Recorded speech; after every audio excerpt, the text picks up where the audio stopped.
Semuanya, Assalamualaikum. Selamat datang kembali di channel Smile for Life bareng Eteh Hani. Jangan lupa smile, terus smile for life teman-teman ya, biar hidup kita terasa nyaman, tenang, dan biar hidup ini indah gitu kalau kita selalu tersenyum untuk kehidupan ini gitu teman-teman ya. Jangan murumus aja gini kayak orang susah.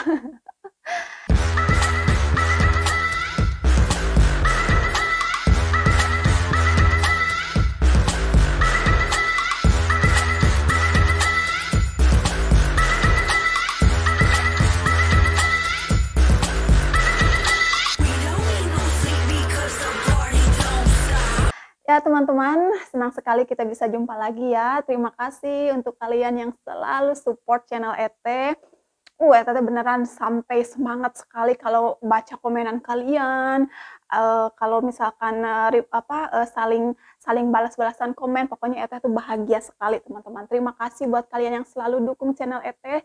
Ete doakan semoga teman-teman semuanya selalu dalam keadaan sehat ya, karena sehat itu nikmat yang paling besar dalam hidup ini teman-teman ya. Dengan sehat kita bisa melakukan apa saja yang kita mau ya.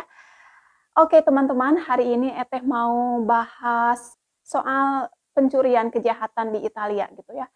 Kenapa aku bahas soal ini teman-teman? Karena menurut aku ini cerita ini bagus untuk diceritakan gitu. Mungkin kalian yang mendengarnya, yang menontonnya bisa membuat kalian tambah pengetahuan gitu atau pengalaman lah mungkin ya kalau misalkan untuk orang Indonesia yang ada di Italia harus berhati-hati dengan orang yang nggak dikenal. Jadi topik kali ini mau menceritakan pengalaman keluarganya Akang yang pernah kecurian setahun yang lalu di rumahnya neneknya Akang. Jadi waktu nenek masih tahun lalu ya masih sehat, belum ditaruh di panti jompo ya. Oh ya teman-teman, sebelum lanjut ke ceritanya, Eteh mau bilang, kan banyak yang komen waktu itu, kenapa katanya orang tua ditaruh di panti, bukan mengurus orang tua itu kewajiban anaknya, katanya kasihan kayak gitu-gitu. Teman-teman, di sini mertua aku juga sudah nggak sanggup ngurusin orang tuanya, ngurusin neneknya Akang itu, karena nenek itu badannya gemuk dan nggak bisa jalan. Jadi kalau misalkan ganti pampers atau itu berat sekali untuk ngangkatnya gitu. Pernah punya pembantu teman-teman nggak betah juga sama. Nah jadi setelah runding dengan anak yang lainnya ada 2 lagi yaitu laki-laki. Taulah ya anak laki-laki mah tidak seperti anak perempuan gitu. Juga kalau misalkan mereka bawa ke rumahnya nanti nggak enak sama yang istrinya gitu. Tidak seperti di Indonesia teman-teman. Lanjut ke ceritanya. Nah, tahun lalu teman-teman sebelum neneknya Akang ditaruh di panti, dia itu kan masih sehat gitu, masih kuat jalan gitu, keluar gitu ke bar untuk berkumpul sama temennya, minum teh, minum kopi. Tapi itu juga udah agak sedikit pikun, teman-teman udah nggak 100% normal, cuman masih bisa jalan gitu. Suatu hari si nenek itu telepon ke mertua aku karena dia itu katanya mau keluar, dia mau pakai kalung, mau pakai cincin, mau pakai perhiasan dia lah ya. Soalnya dia kalau keluar juga walaupun nenek-nenek di sini kan suka dandan teman-teman ya. Telepon ke mertua aku, "Kamu di mana simpan perhiasan aku?" katanya. "Aku mau pakai, nggak ada, aku cari-cari nggak ada." Kata mertua aku, "Coba carilah yang benar, kamu kebiasaan katanya suka lupa," gitu. Disuruh dicari sama mertua aku, kata nenek aku, "Udah cari kemana-mana nggak ada," katanya gitu. Nah pas mertua aku datang ke sana ikut nyariin semuanya di lemarinya pokoknya di rumah nenek di aut-aut nggak ada teman-teman, nggak ada beneran nggak ada. Cincin nikahnya dia cincin nikahnya dia yang dia lagi pakai pun nggak ada. Kata mertua aku, "Cincinmu mana?" "Iya," katanya, "nggak ada, nggak tahu." Pertamanya nenek nggak ngaku kalau kemarinnya itu ada tamu ke rumah dia gitu. Terus sama mertua aku ditanya, "Apakah ada orang yang ke sini?" Nggak ada," katanya. "Jangan bohong, coba ngaku, apakah ada orang ke sini kemarin?" Terus manggil anak-anaknya, mertuaku telepon ke anak yang lainnya gitu. Terus pada datang, terus ditanyain, "Mama," katanya, "jujur aja, apakah ada orang kemarin ke sini?" Terus akhirnya neneknya jujur.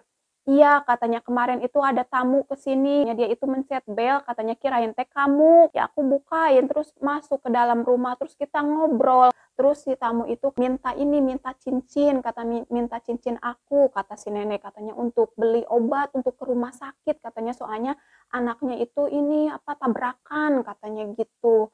Ya aku kasihan katanya, terus sama dianya juga maksa, maksa banget. Terus aku ke kamar mandi, pas aku keluar ke kamar mandi itu, tamunya itu sudah nggak ada, katanya sudah pulang. Nah mungkin teman-teman ya, sesudah dia ngambil cincinnya nenek, terus nenek ke kamar mandi, pas nenek keluar dari kamar mandi itu, si tamu itu ngegeledah kamarnya nenek, ambil semuanya, kalungnya, kalung ada berlian, bukan berlian apa, yang itu, yang telurnya remis, telurnya kerang teman-teman, bukan telurnya remis. Itu apa namanya, mutiara gitu ya, kalung mutiaranya dia, cincinnya, semuanya uang teman-teman, ih diambilin. Nah setelah itu geger lah itu semuanya sampai lapor polisi gitu ya. Ya lapor polisi juga nggak ada ini teman-teman, nggak ada jejak gitu ya, nggak ada CCTV, nggak ada apa ya, cuman ya gitulah ya. Jadi ya udah kita rugi, nenek kecolongan gitu, perhiasannya sama uangnya sama cincin kawinnya juga. Nah, hari ini teman-teman, tadi tadi siang, si Akang kan biasanya pulang dari kerjaannya itu ke rumah untuk makan siang, soalnya dekat kan ya tempat kantornya. Tadi Akang pas nyampe ke rumah itu dia lagi telepon polisi, terus pas sesudah selesai telepon kata Akang, "Aku barusan saja telepon polisi," katanya. Kata aku, "Kenapa? Ada apa?" Kata aku. "Barusan di bawah," kata Akang, "aku di jalan ada 2 orang perempuan sama anak kecil. Dia itu megat aku," katanya, "nyetop aku bilang, boleh nggak minta minum," katanya, "anakku haus," katanya gitu. Terus kata Akang, "Boleh tunggu ya di sini, aku naik dulu ke atas ambil air." Terus kata perempuan itu, "Nggak mau nunggu, aku mau ikut sama kamu ke atas," katanya, "ke rumah kamu." Kata si Akang, "Kalau kamu mau minum, tunggu di sini, aku akan ambilin airnya buat kamu. Kalau kamu ikut ke atas, aku nggak mau, nggak ada air," katanya gitu. Kata si perempuannya, "Nggak mau kalau begitu, kalau aku nggak ke atas, aku nggak mau air," kata si Akang, "Ya udah," katanya, "nggak ada air kalau kamu ikut ke atas," kata Akang gitu. Nah, siapa orang itu? Orang-orang itu teman-teman, itu adalah pencuri, penjahat di Itali namanya gypsy, teman-teman ya. Jadi yang namanya gypsy itu orang-orang yang nggak punya rumah, yang hidupnya itu pindah-pindah gitu dari kota ke kota, dari negara ke negara. Dan si gypsy itu biasanya kebanyakannya itu, maaf bukan aku menuduh gitu, tapi ini pengalaman Akang dan kata Akang, Italian itu hampir 70% orang Italia itu tahu kalau orang gypsy itu adalah pencuri gitu di Italia teman-teman ya. Jadi kalau misalkan kalian pergi kemana-mana harus benar-benar buka mata kalau berdekatan sama mereka. Kelihatan ciri-cirinya teman-teman, mukanya sama, muka muka Eropa kayak itu, muka bule, cuman mereka itu biasanya kalau perempuan pakai rok panjang gitu, terus, suaminya pakai, kemeja kayak batik gitu kayak apa, kayak gitulah. Pokoknya bisalah kalau misalkan kalian sudah lama tinggal di Italia, kalian pasti tahu, mana orang Italia, mana dan mereka itu, sekeluarga suka kerja sama, anaknya, orang tuanya, istrinya, suaminya, semuanya itu kerjanya sama seperti itu teman-teman ya. Jadi mereka itu nggak punya rumah, tapi mereka punya mobil, punya camper, jadi mereka itu, pindah-pindah tempat, tidur di mobil segala macam gitu, parkir di mana aja kayak gitu-gitu teman-teman lah ya. Dan mereka itu kebanyakan suka, untuk makan gitu mencuri, mencurinya pinter gitu teman-teman ya, mencuri nyopet, masuk ke rumah orang, mencuri mobil, kadang-kadang kata Akang, mobil juga dicuri, pinter mereka. Dan yang perempuan, 2 perempuan dan 1 anak yang megat Akang, yang nyetop Akang di bawah tadi aku ceritain itu adalah salah satu gypsy mereka teman-teman ya. Kenapa Akang lapor polisi? Karena mereka itu sekarang lagi jalan itu nyari korban. Dan korbannya itu seperti nenek-nenek, seperti neneknya Akang yang udah pikun itu, yang kena, yang bisa kalau misalkan mereka nih jalannya, kalau Akang kan nggak stupid ya, Akang mereka minta air, Terus kata akang, "Tunggu di sini, kalau kamu mau air aku bawain." Itu aja udah ngeyel katanya mau ke atas. Kalau mereka jalan terus keliling ketemu nenek-nenek, mereka bilang, "Scusami signore, voglio, un po' di acqua per mio bambino," così così. Itu nenek-nenek itu pasti ngambilin mereka atau nyuruh mereka naik ke atas kalau mereka minta misalkan, "Aku mau naik ke atas, sekalian bareng kamu." Itu nenek-nenek itu pasti nyuruh mereka ke atas masuk ke rumah dan terjadilah pencurian dengan aman dan nyaman gitu, teman-teman. Jadi begitu cara pencuri di Italia bisa mencuri dengan aman dan nyaman, teman-teman. Jadi korbannya itu adalah nenek-nenek orang tua yang sudah jompo. Kenapa akang tadi telepon polisi? Nah, biar nanti polisinya itu, datang ke sekitar, area tadi perumahan kita pas akang ketemu mereka, suruh nangkep mereka gitu, bukan nangkep, ngikutin gitu, ngikutin mereka gitu. Soalnya kan nggak mungkin nangkep tiba-tiba gitu, mereka kan, nggak ada bukti gitu, cuman ngikutin mereka aja, takutnya ada korban lain setelah akang gitu, teman-teman. Nah, jeleknya teman-teman di Italia sini, kata akang, di Italia ini dikenakan pajak dari gaji, dari uang mereka itu besar sekali, pajak di Italia itu besar sekali. Untuk apa teman-teman ya? Bukan hanya untuk kebutuhan negara, bukan hanya untuk itu, tapi untuk kebutuhan mencukupi pendatang-pendatang gitu, kayak gypsy-gypsy gitu teman-teman. Jadi di Italia sini teman-teman, udah tahu ya banyak orang Italia yang nggak suka, yang udah komplain sama gypsy itu, mereka nggak suka ada gypsy di Italia. Tapi itu dilindungi loh sama pemerintah Italia. Beneran, jadi dilindungi itu kayak begini.